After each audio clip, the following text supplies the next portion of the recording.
So welcome to this section on Git. I'm going to say one more time. If you know what Git is, just go ahead and skip this section. But for those of you who don't know about it, this is an awesome tool for developers.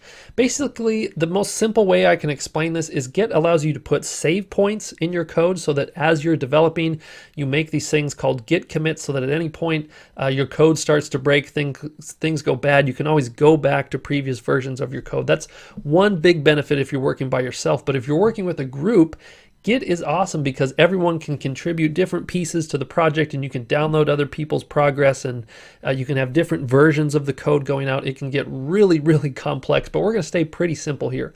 The main reason I'm teaching you this is because I want to provide all the code samples for this course on my GitHub page, and I want you to know how to work with that. But also, when we're going to be uploading our course to the internet live and we're working with our virtual server, we're going to use Git to sort of get our code on the page. Man, how many times am I going to say get here?